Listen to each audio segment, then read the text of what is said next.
Recording by R. Francis Smith. Dracula by Bram Stoker. Chapter 25. Dr. Seward's Diary. 11th October, evening. Jonathan Harker has asked me to note this, as he says he is hardly equal to the task, and he wants an exact record kept. I think that none of us were surprised when we were asked to see Mrs. Harker a little before the time of sunset. We have of late come to understand that sunrise and sunset are to her times of peculiar freedom, when her old self can be manifest without any controlling force subduing or restraining her, or inciting her to action. This mood or condition begins some half hour or more before actual sunrise or sunset, and lasts till either the sun is high, or whilst the clouds are still aglow with the rays streaming above the horizon.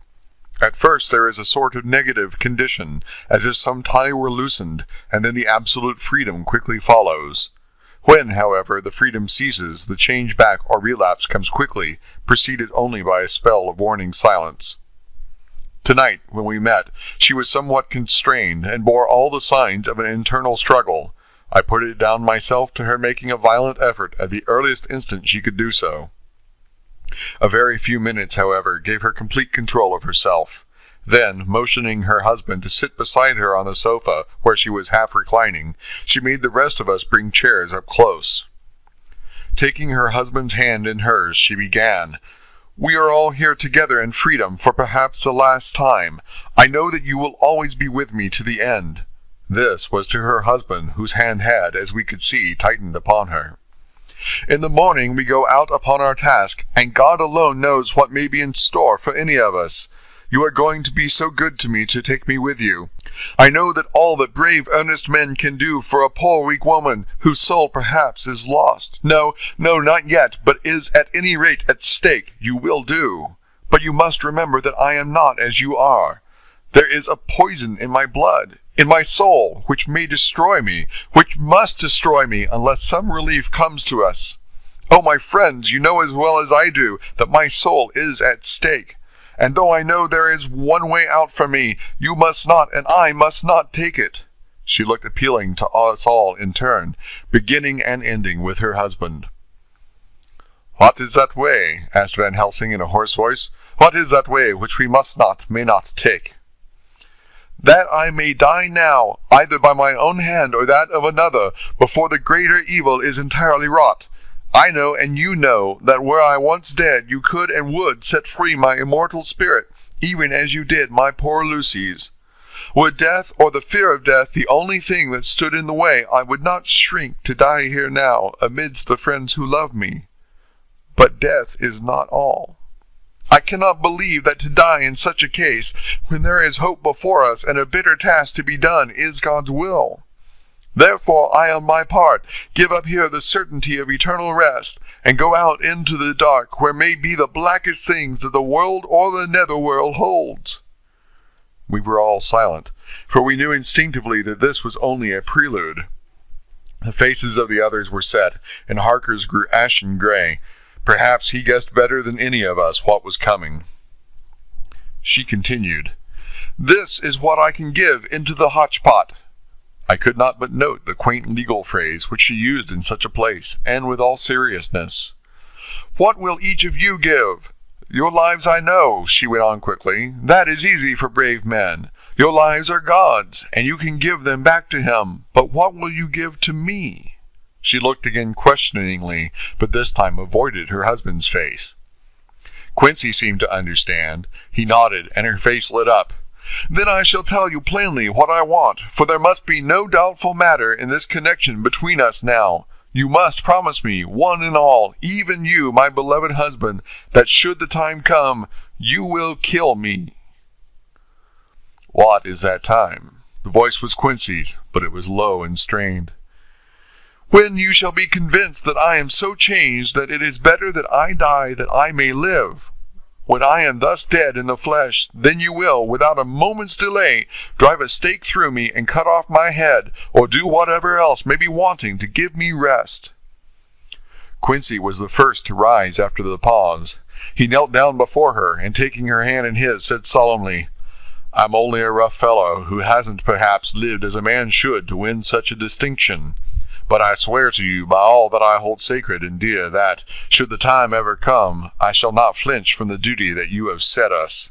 And I promise you, too, that I shall make all certain, for if I am only doubtful, I shall take it that the time has come." "My true friend," was all she could say, amid her fast-falling tears, as bending over she kissed his hand. "I swear the same, my dear Madam Mina," said Van Helsing.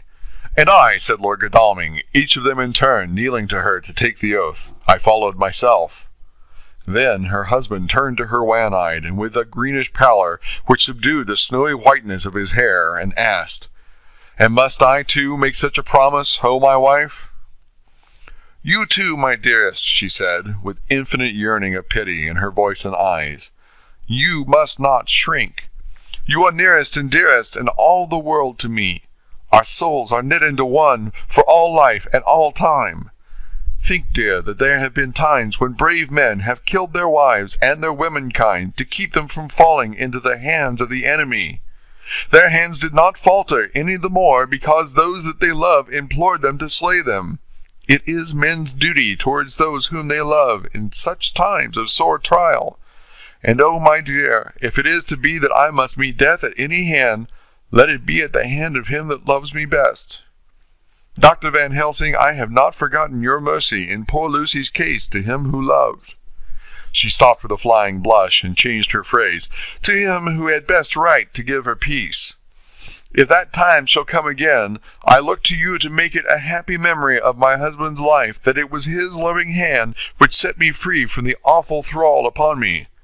"Again, I swear," came the professor's resonant voice. Mrs. Harker smiled, positively smiled, as with a sigh of relief she leaned back and said, "And now one word of warning. A warning which you must never forget. This time, if it ever come, may come quickly and unexpectedly, and in such case you must lose no time in using your opportunity. At such a time I myself might be, nay, if the time ever comes, shall be, leagued with your enemy against you. One more request," she became very solemn as she said this. "It is not vital and necessary like the other, but I want you to do one thing for me, if you will." We all acquiesced, but no one spoke. There was no need to speak. "I want you to read the burial service." She was interrupted by a deep groan from her husband. Taking his hand in hers, she held it over her heart and continued, "You must read it over me some day. Whatever may be the issue of all this fearful state of things, it will be a sweet thought to all or some of us. You, my dearest, will I hope read it, for then it will be in your voice in my memory forever, come what may." "But oh, my dear one," he pleaded, "death is afar off from you." "Nay," she said, holding up a warning hand, "I am deeper in death at this moment than if the weight of an earthly grave lay heavy upon me." "Oh, my wife, must I read it?" he said before he began. "It would comfort me, my husband," was all she said, and he began to read when she had got the book ready. How could anyone, tell of that strange scene, its solemnity, its gloom, its sadness, its horror, and withal its sweetness? Even a skeptic, who can see nothing but a travesty of bitter truth in anything holy or emotional, would have been melted to the heart had he seen that little group of loving and devoted friends kneeling round that stricken and sorrowing lady, or heard the tender passion of her husband's voice, as in tones so broken and emotional that often he had to pause, he read the simple and beautiful service from the burial of the dead. I cannot go on. Words and voices fail me. She was right in her instinct. Strange as it was, bizarre as it may hereafter seem, even to us who felt its potent influence at the time, it comforted us much. And the silence, which showed Mrs. Harker's coming relapse from her freedom of soul, did not seem so full of despair to any of us as we had dreaded. Jonathan Harker's Journal, 15 October, Varna. We left Charing Cross on the morning of the 12th, got to Paris the same night, and took the places secured for us in the Orient Express. We traveled night and day, arriving here at about 5 o'clock. Lord Godalming went to Consulate to see if any telegram had arrived for him, while the rest of us came on to this hotel, the Odysseus. The journey may have had incidents. I was, however, too eager to get on to care for them. Until the Tsarina Catherine comes into port, there will be no interest for me in anything in the wide world. Thank God, Mina is well and looks to be getting stronger. Her color is coming back. She sleeps a great deal. Throughout the journey, she slept nearly all the time. Before sunrise and sunset, however, she is very wakeful and alert, and it has become a habit for Van Helsing to hypnotize her at such times. At first some effort was needed, and he had to make many passes. But now she seems to yield at once, as if by habit, and scarcely any action is needed. He seems to have power at those particular moments to simply will, and her thoughts obey him. He always asks her what she can see and hear. She answers to the first, "Nothing, all is dark," and to the second, "I can hear the waves lapping against the ship, and the water rushing by. Canvas and cordage strain, and masts and yards creak. The wind is high. I can hear it in the shrouds, and the bow throws back the foam." It is evident that the Tsarina Catherine is still at sea, hastening on her way to Varna.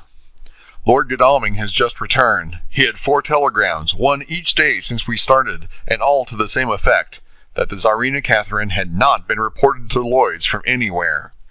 He had arranged before leaving London that his agent should send him every day a telegram saying if the ship had been reported. He was to have a message even if she were not reported, so that he might be sure that there was a watch being kept at the other end of the wire. We had dinner and went to bed early. Tomorrow we are to see the vice-consul, and to arrange, if we can, about getting on board the ship as soon as she arrives. Van Helsing says that our chance will be to get on the boat between sunrise and sunset. The Count, even if he takes the form of a bat, cannot cross the running water of his own volition, and so cannot leave the ship. As he dare not change to man's form without suspicion, which he evidently wishes to avoid, he must remain in the box.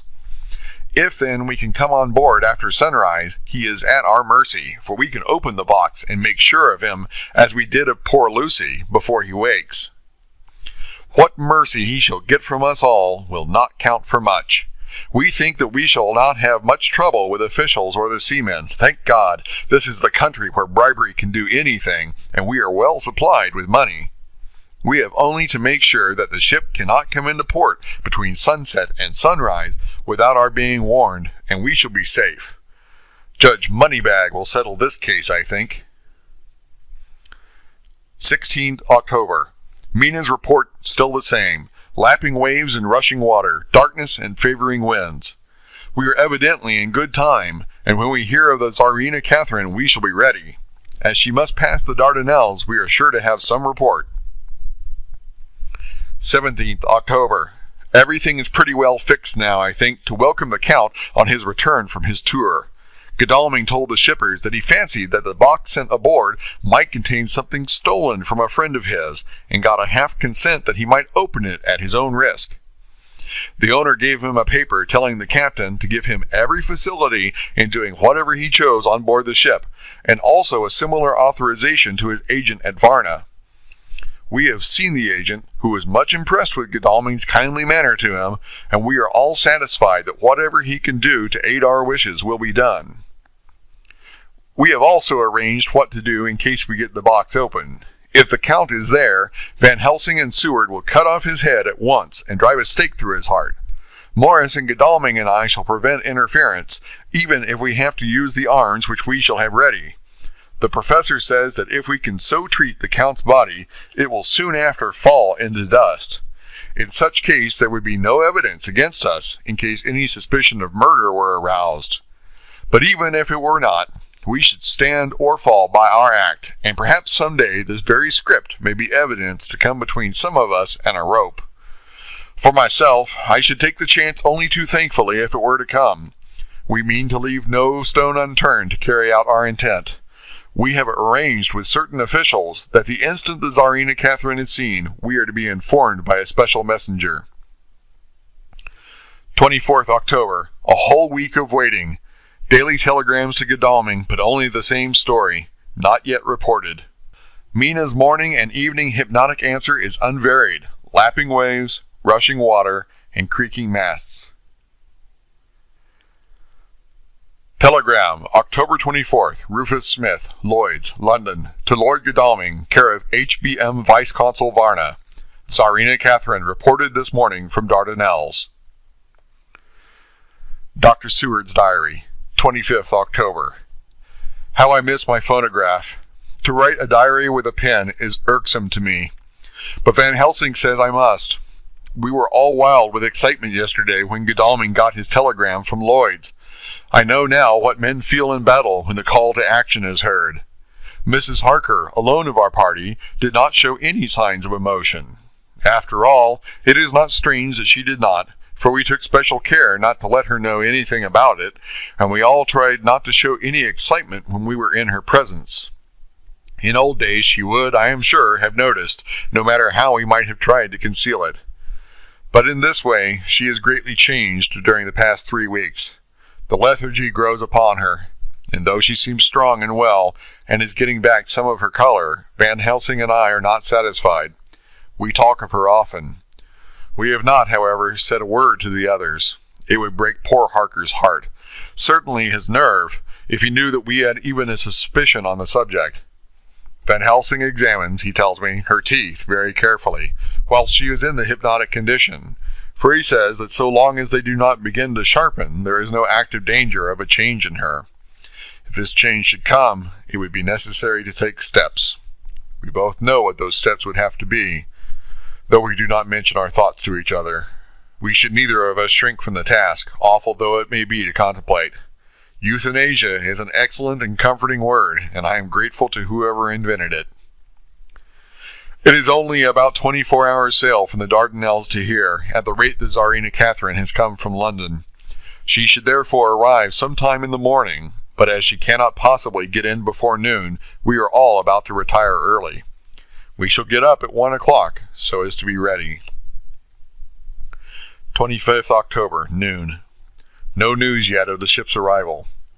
Mrs. Harker's hypnotic report this morning was the same as usual, so it is possible that we may get news at any moment. We men are all in a fever of excitement, except Harker, who is calm. His hands are cold as ice, and an hour ago I found him whetting the edge of the great Gurkha knife which he now always carries with him. It will be a bad lookout for the Count if the edge of that kukri ever touches his throat, driven by that stern, ice-cold hand. Van Helsing and I were a little alarmed about Mrs. Harker today. About noon she got into a sort of lethargy which we did not like. Although we kept silence to the others, we were neither of us happy about it. She had been restless all the morning, so that we were at first glad to know that she was sleeping. When, however, her husband mentioned casually that she was sleeping so soundly that he could not wake her, we went to her room to see for ourselves. She was breathing naturally, and looked so well and peaceful that we agreed that the sleep was better for her than anything else. Poor girl! She has so much to forget that it is no wonder that sleep, if it brings oblivion to her, does her good. Later. Our opinion was justified, for when after a refreshing sleep of some hours she woke up, she seemed brighter and better than she had been for days. At sunset she made the usual hypnotic report. Wherever he may be in the Black Sea, the Count is hurrying to his destination, to his doom, I trust. 26th October. Another day, and no tidings of the Tsarina Catherine. She ought to be here by now. That she is still journeying somewhere is apparent, for Mrs. Harker's hypnotic report at sunrise was still the same. It is possible that the vessel may be lying by at times for fog. Some of the steamers which came in last evening reported patches of fog both to the north and south of the port. We must continue our watching, as the ship may now be signaled any moment. 27th October, noon. Most strange. No news yet of the ship we wait for. Mrs. Harker reported last night and this morning as usual, lapping waves and rushing water, though she added that the waves were very faint. The telegrams from London have been the same. No further report. Van Helsing is terribly anxious, and told me just now that he fears the Count is escaping us. He added significantly, I did not like that lethargy of Madame Mina's. Souls and memories can do strange things during trance. I was about to ask him more, but Harker just then came in, and he held up a warning hand. We must try tonight at sunset to make her speak more fully when in her hypnotic state. 28th October, telegram. Rufus Smith, London, to Lord Godalming, care HBM Vice Consul Varna. Tsarina Catherine reported entering Galatz at 1 o'clock today. Dr. Seward's diary, 28th October. When the telegram came announcing the arrival in Galatz, I do not think it was such a shock to any of us as might have been expected. True, we did not know whence or how or when the bolt would come, but I think we all expected that something strange would happen. The day of arrival at Varna made us individually satisfied that things would not be just as we had expected. We only waited to learn where the change would occur. Nonetheless, however, it was a surprise. I suppose that nature works on such a hopeful basis that we believe against ourselves that things will be as they ought to be, not as we should know that they will be. Transcendentalism is a beacon to the angels, even if it be a will-o'-the-wisp to man. Van Helsing raised his hand over his head for a moment, as though in remonstrance with the Almighty, but he said not a word, and in a few seconds stood up with his face sternly set. Lord Godalming grew very pale, and sat breathing heavily. I was myself half stunned, and looked in wonder at one after another. Quincy Morris tightened his belt with that quick movement which I knew so well. In our old wandering days it meant action. Mrs. Harker grew ghastly white, so that the scar on her forehead seemed to burn, but she folded her hands meekly and looked up in prayer. Harker smiled, actually smiled, the dark, bitter smile of one who is without hope, but at the same time his action belied his words, for his hands instinctively sought the hilt of the great kukri knife and rested there. "When does the next train start for Galatz?" said Van Helsing to us generally. "At 6:30 tomorrow morning," we all started, for the answer came from Mrs. Harker. "How on earth do you know?" said Art. "You forget, or perhaps you do not know, though Jonathan does, and so does Dr. Van Helsing, that I am the train fiend. At home in Exeter I always used to make up the timetables so as to be helpful to my husband. I found it so useful sometimes that I always make a study of the timetables now. I knew that if anything were to take us to Castle Dracula, we should go by Galatz, or at any rate through Bucharest, so I learned the times very carefully. Unhappily, there are not many to learn, as the only train tomorrow leaves as I say." "Wonderful woman," murmured the professor. "Can't we get a special?" asked Lord Godalming. Van Helsing shook his head. "I fear not. This land is very different from yours or mine. Even if we did have a special, it would probably not arrive as soon as our regular train. Moreover, we have something to prepare. We must think. Now let us organize. Your friend Arthur, go to the train and get the tickets and arrange that all be ready for us to go in the morning. Do your friend Jonathan go to the agent of the ship and get from him letters to the agent in Galatz, with authority to make a search of the ship just as it was here. Quincy Morris, you see the vice consul, and get his aid with his fellow in Galatz, and all he can do to make our way smooth, so that no time be lost when over the Danube. John will stay with Madam Mina and me, and we shall consult. For so, if time be long, you may be delayed, and it will not matter when the sun set, since I am here with Madam to make report." "And I," said Mrs. Harker brightly, and more like her old self than she had been for many a long day, "shall try to be of use in all ways, and shall think and write for you as I used to do. Something is shifting from me in some strange way, and I feel freer than I have been of late." The three younger men looked happier at the moment as they seemed to realize the significance of her words. But Van Helsing and I, turning to each other, met each a grave and troubled glance. We said nothing at the time, however. When the three men had gone out to their tasks, Van Helsing asked Mrs. Harker to look up the copy of the diaries and find him the part of Harker's journal at the castle. She went away to get it. When the door was shut upon her, he said to me, "We mean the same. Speak out." "Here is some change. It is a hope that makes me sick, for it may deceive us." "Quite so. Do you know why I asked her to get the manuscript?" "No," said I, "unless it was to get an opportunity of seeing me alone." "You are in part right, friend John, but only in part. I want to tell you something, and oh, my friend, I am taking a terrible risk. But I believe it is right. In the moment when Madame Mina said those words that arrest both our understanding, an inspiration came to me. In the trance of 3 days ago, the Count sent her his spirit to read her mind. Or more like, he took her to see him in his earth box in the ship with water rushing, just as it got free at rise and set of sun. He learned then that we are here, for she have more to tell in her open life, with eyes to see, ears to hear, than he, shut as he is, in his coffin box. Now he make his most effort to escape us. At present he want her not. He is sure with his so great knowledge that she will come at his call, but he cut her off, take her, as he can do, out of his own power, that so she come not to him. Ah, there I have hoped that our man-brains that have been of man so long, and that have not lost the grace of God, will come higher than his child-brain that lie in his tomb for centuries, that grow not yet to our stature, and that do only work selfish and therefore small. Here comes Madame Mina, not a word to her of her trance.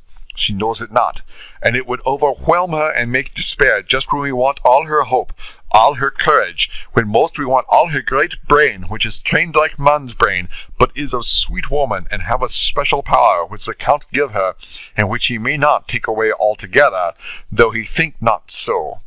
Hush, let me speak, and you shall learn. John, my friend, we are in awful straits. I fear as I never feared before. We can only trust the good God. Silence! Here she comes. I thought that the professor was going to break down and have hysterics, just as he had when Lucy died, but with a great effort he controlled himself, and was at perfect nervous poise when Mrs. Harker tripped into the room, bright and happy-looking, and in the doing of work, seemingly forgetful of her misery. As she came in, she handed a number of sheets of typewriting to Van Helsing. He looked over them gravely, his face brightening up as he read. Then, holding the pages between his finger and thumb, he said, Friend John, to you with so much experience already, and you too, dear Madam Mina, that are young, here is a lesson. Do not fear ever to think.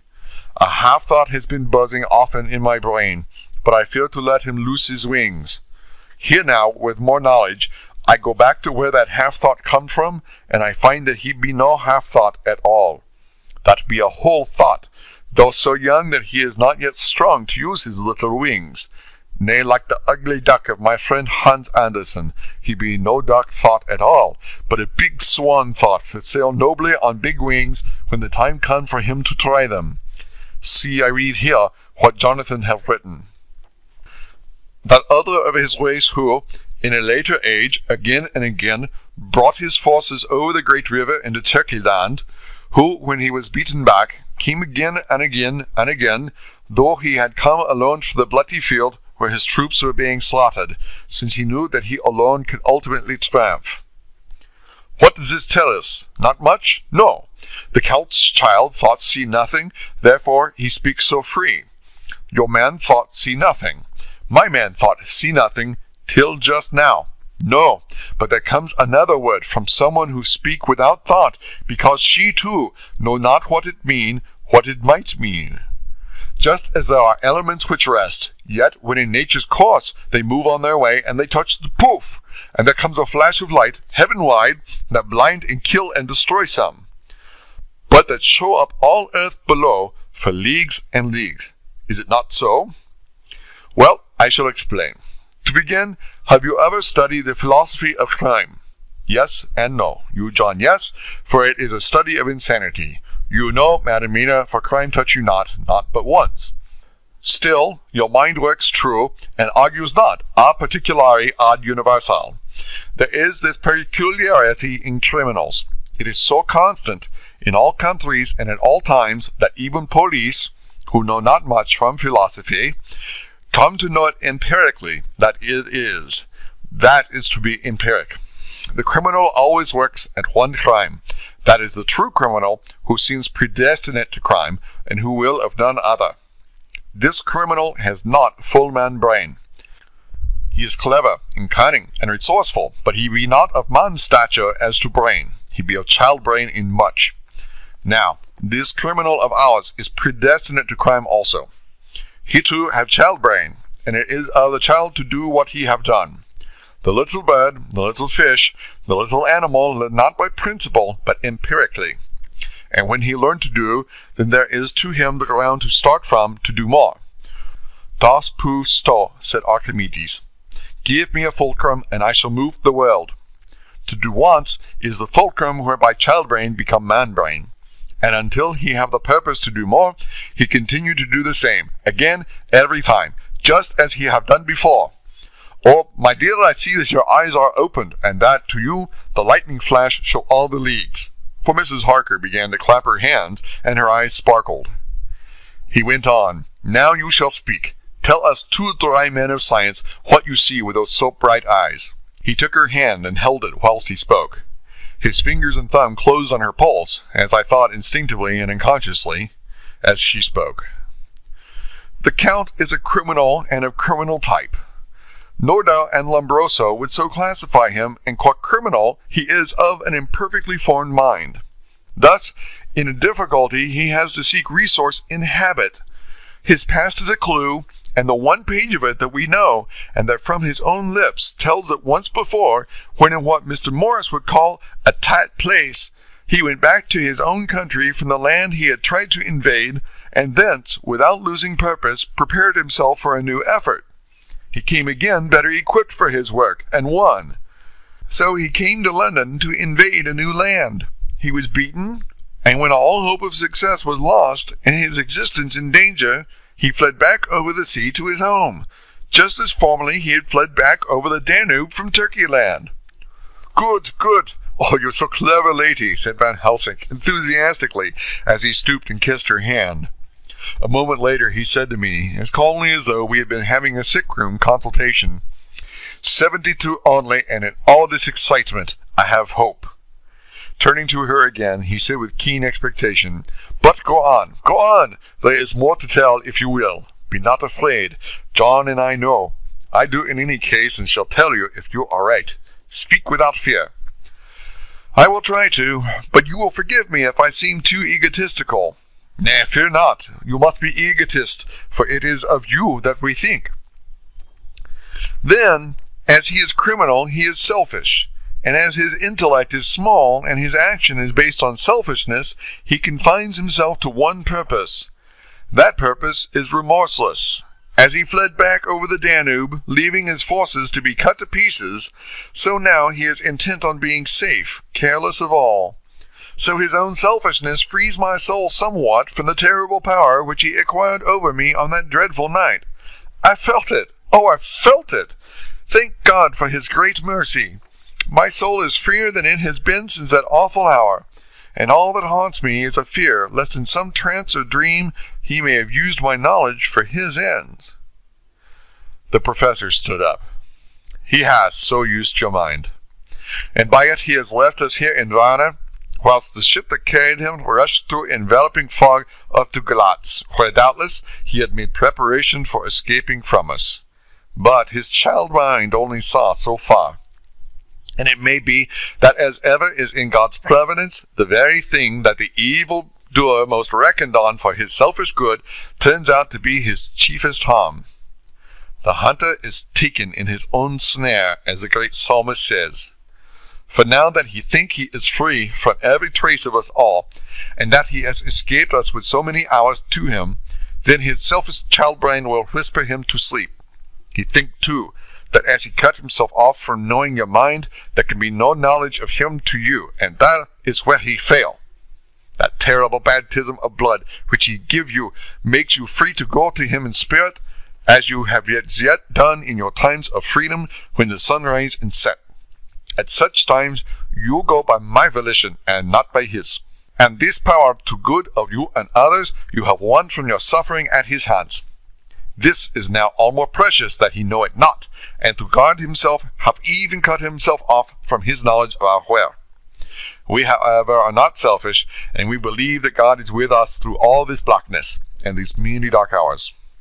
We shall follow him, and we shall not flinch, even if we peril ourselves that we become like him. Friend John, this has been a great hour, and it have done much to advance us on our way.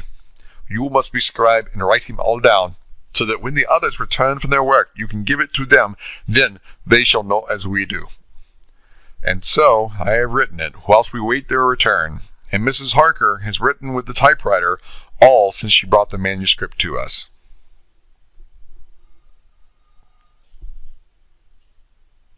End of chapter 25.